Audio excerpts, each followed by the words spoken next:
प्रिय विद्यार्थियों, आज हम कक्षा 8वीं वसंत भाग 3 में से पाठ क्या निराश हुआ जाए हजारी प्रसाद द्विवेदी द्वारा लिखित पाठ का सार सुनेंगे। प्रस्तुत पाठ में लेखक ने दर्शाया है कि सच्चाई, ईमानदारी, प्रेम भाव, परोपकार, दया, करुणा आदि ऐसे भाव हैं जो समाज का आधार है। परिस्थितियाँ कितनी भी परिवर्तित होती रहें, लेकिन इनका अस्तित्व कभी भी समाप्त नहीं होता। साथ ही लेखक ने इस और भी संकेत किया है कि जीवन में अच्छे और बुरे सभी प्रकार के काम करने वाले लोग देखने को मिलते हैं, परंतु हमें अच्छे काम करने वालों को देखकर जीवन के प्रति आशावादी सकारात्मक दृष्टिकोण अपनाना चाहिए। लेखक हजारी प्रसाद जी जब भी समाचार पत्रों को देखते हैं तो उसे चारों ओर ठगी, डकैती, चोरी, तस्करी और भ्रष्टाचार के ही समाचार छपे मिलते हैं। कोई भी व्यक्ति ईमानदार प्रतीत नहीं होता। हर व्यक्ति में कुछ ना कुछ दोष ही नजर आते हैं। दोषों को उभारने से गुण छिप जाते हैं, यह अवश्य ही चिंता का विषय है। लेकिन लेखक को लगता है कि भारत की धरती मनुष्यों की धरती है, मानवता इसका आधार है। आर्य और द्रविड़, हिंदू और मुस्लिम, यूरोपियन और भारतीय आदर्शों की मिलन भूमि, मानव महासमुद्र कभी सूख नहीं सकता। अर्थात भारत तो सभी संस्कृतियों के मिलन का स्थान है। यह तो मानवता का विशाल सागर है, जहाँ विभिन्न प्रकार की जातीय बूंदें मिलकर एक रूप ग्रहण करती हैं।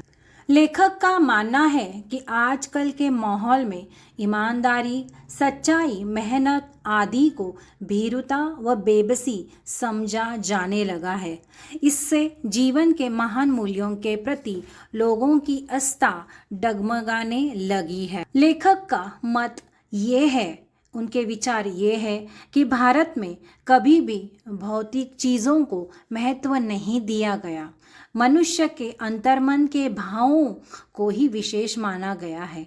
भले ही सभी के हृदय में लोभ, मोह, काम, क्रोध का भाव रहता है, परंतु उन्हें प्रधान मानकर अपने मन को उनके इशारों पर चलाना उचित नहीं माना गया, बल्कि संयम से ही उन्हें बांधने का प्रयास किया गया है। लेकिन जब कभी इनकी आवश्यकता पड़ जाए तो इनका प्रयोग किया ही जाता है, जैसे बीमार के प्रति दवा अवश्य होती है। लेखक सोचते हैं कि देश के करोड़ों दरिद्रजनों को लाभ पहुंचाने वाले कार्यों की व्यवस्था की जाती है। कार्य जो करते हैं अलग अलग भागों में, जो गरीब दरिद्र लोग हैं उनके लिए जो सरकार व्यवस्था की जाती है, जिसमें कृषि, उद्योग, वाणिज्य, शिक्षा और स्वास्थ्य की स्थिति को सुधारा जा सके। लेकिन लक्ष्य तो साधे जाते हैं, परंतु उन्हें पूरा नहीं किया जाता है। उस लक्ष्य की हम बढ़ते हैं, लेकिन उसको पूरा नहीं किया जा सकता। ऐसे में जिन लोगों को सुख सुविधाएं दी जानी चाहिए, वे उनसे कोसों दूर दूर ही दूर है, वंचित रह जाते हैं। दूसरे स्वार्थी लोग उनका खूब फायदा उठाते रहते हैं। भारतवर्ष की विशेषता रही है कि यहाँ कानून को सदा धर्म के रूप में देखा जाता है, लेकिन वर्तमान में कानून और धर्म में अंतर आ गया है। लोग मानने लगे हैं कि धर्म को धोखा नहीं दिया जा सकता, लेकिन कानून को धोखा दिया जा सकता है। यही कारण है कि लोग धर्म से तो डरते हैं, लेकिन कानूनी कार्यों से लाभ उठाने में चूकते नहीं हैं। ऊपर से भले ही चाहे कोई कुछ भी कहे, परंतु धर्म सदा कानून से बड़ा ही रहा है। अब भी सेवा, ईमानदारी, सच्चाई और आध्यात्मिकता के मूल्यों का महत्व बना हुआ है। वे दब गए हैं, परंतु नष्ट बिल्कुल नहीं हुए। भ्रष्टाचार के प्रति आक्रोश भी यही सिद्ध करता है कि हम ऐसे चीज़ों को गलत समझते हैं और उन तत्वों की अहमियत भी कम करना चाहते हैं जो गलत तरीकों से धन व मान संग्रह करते हैं। लेखक का मंतव्य है कि लोग किसी की बुराई या गलत पक्ष को उजागर करके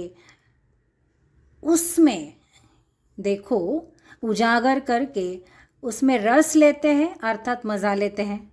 जबकि किसी की बुराई में आनंद लेना ये तो बहुत बुरी बात है। और सच्चाई को, अच्छाई को जानते हुए भी उसे बार बार उस्काना, उजागर न करना और देखो कि बुराई में ज़्यादा रस लेना, ये बिल्कुल ही बुरी बात है। यदि हम अच्छी बातों को उजागर करेंगे, अच्छी बातों को प्रोत्साहित करेंगे, तो सभी का मन और सभी की भावनाएं अच्छी और सकारात्मकता की ओर जागरूक होगी। यहाँ पर लेखक ने एक उदाहरण दिया है। एक बार रेलवे स्टेशन पर टिकट लेते हुए लेखक ने गलती से 10 रुपये की जगह 100 रुपये का नोट पकड़ा दिया और जल्दी से डिब्बे में आकर बैठ गया। थोड़ी देर के बाद वही टिकट बाबू आया और 90 रुपये हाथ में देकर बोला, ये अपने रुपए ले लीजिए, मुझसे गलती हो गई है, न आपने देखा और ना मैंने ध्यान दिया। यह सब कहते हुए उसके चेहरे पर संतोष, खुशी दिखाई दे रहा था। दूसरी घटना के अनुसार एक बार लेखक अपने परिवार सहित रात में बस की यात्रा कर रहे थे।